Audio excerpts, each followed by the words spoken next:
Before I take a few questions, I'll just give everyone an update on how I'm doing and the end of our season. Personally, from the injury, I'm doing really well, continue to progress.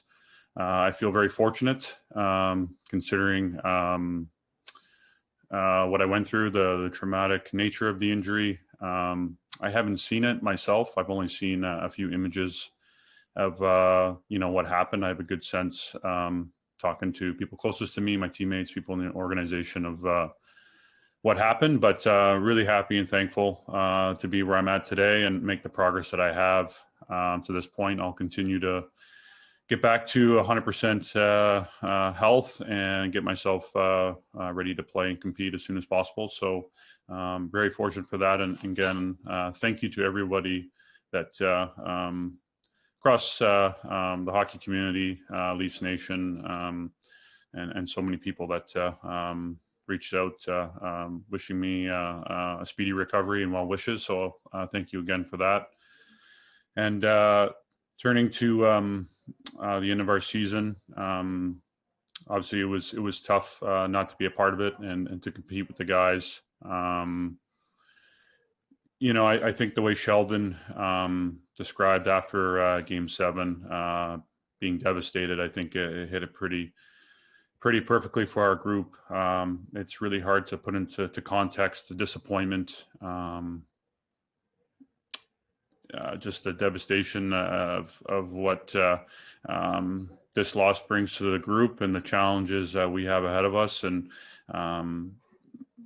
it's been a tough go. I think we all take responsibility, significant responsibility for not meeting the expectations that I think, people obviously on the outside have put on the group, but I think more so internally what our expectations are.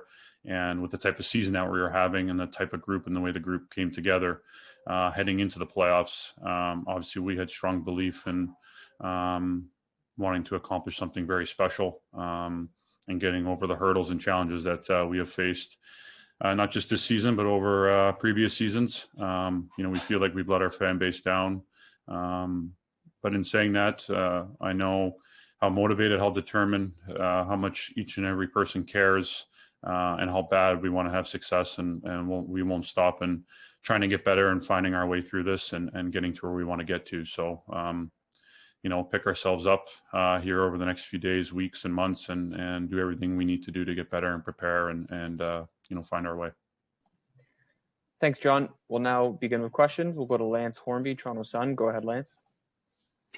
Good morning, John. Great to hear that you're feeling better. Lots of talk, obviously, since the loss about lack of heart, lack of whatever that stopped you guys from going forward. As captain, what's your opinion on what the team lacked? Well, I certainly don't believe there's lack of heart or lack of desire or commitment. I think we obviously just didn't get off to great starts in any of the 3 games we had a chance to put Montreal away. And specifically in Game 5 and 6, I mean, the way the guys competed and rallied back to give ourselves a chance to win, and the way they dictated overtime in Game 6 and having the opportunities that we had, I think we obviously wanted to get the job done, and guys are competing and doing everything they can. And unfortunately, not getting off on the right foot in any of those 3 games really put us in a position that built their confidence and get to their game more so than us dictating the way we want the games to be played. And as we showed in games 2, games 3, and games 4, and in game 7, I don't know what the numbers are traditionally, but the team that scores first has a pretty good percentage on winning games, and then certainly going down 2, makes it even that much tougher. So I don't see that being the issue, especially with the way the guys battled back in games 5 and game 6, and really giving ourselves a great chance, being one shot away from finishing the series off. So, we just continuing trying to figure out what we got to do to break through and get over the hump that has seemed to stump us here the last couple of years. Next up, we'll go to Kevin McGran, Toronto Star. Go ahead, Kevin. John, again, I'll reiterate, Lance, it's great to see you doing well. When it comes to the hit are actually both hits. Was there? I know you said you haven't watched the replay. Was there any sense on your part that the hit from Chara was dirty or the hit from Perry was dirty? And did either of those players reach out to you afterwards? Perry reached out to me immediately that night. From everyone I've talked to, there's no sense of any intent or trying to be dirty or trying to hurt me. In saying that, I do think it's an opening game of the playoffs, and there's a lot of energy, a lot of intensity, and they wanted to establish a physical game, and I think certainly going more so out of their way than maybe in the regular season, but that's part of playoff hockey, and it was just like I said, I hadn't seen it, but from everyone that I've talked to, it just seemed like an unfortunate set of circumstances. Like I said, Corey reached out, sent me a nice message, and I'd like to think that there was no intent. So Next up, we'll go to Chris Johnston, Sportsnet. Go ahead, Chris. Hey, John, obviously we can't put ourselves in your shoes. I'm just wondering, when you say you haven't watched it, is that by design? Is it something typically you would go back and watch, or do you just want to avoid that? Well, I've never been through anything remotely close to it. And I know how traumatic it was for my family, especially how many times they saw it, and the attention that was on it.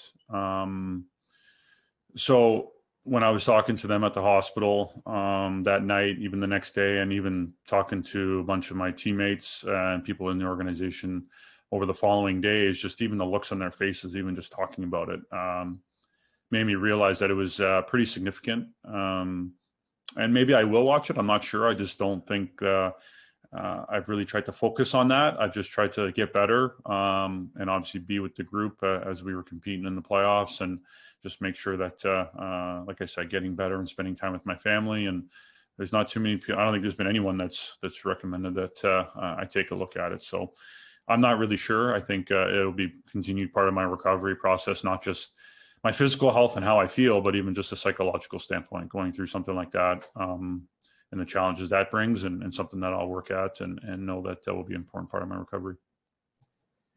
We'll take three more here. We'll go to Mark Masters, TSN. Go ahead, Mark. John, Auston, and Mitch put so much pressure on themselves to produce, and obviously it didn't turn out that way in that series. You've been in that spot before, a young guy, face of the franchise. What's your best advice for how they can deal with this setback? It's got to be extremely motivating. I think, no one wants it as bad as them. I see it in who they are as teammates, as people, as leaders of this team, not just on the ice, but off it, throughout the off season, their dedication and their work ethic, how driven they want to be and want to be at the biggest times of the year. And, every player, every team, at least for the most part, especially the elite ones like they are, go through many challenges, different challenges throughout a career, face adversity to get to where they want to get to, and have the successes that they want to have, and in leading this group. So I think just to continue to stay motivated, stay true to who they are, and continue to look to find ways to grow, which I know that they do. So they know they got everyone's back here. Everyone's got their back here, and we know how important they are to our hockey team, and how great they were for us this season, and giving us this opportunity in the playoffs. And the last two here, we'll go to Josh.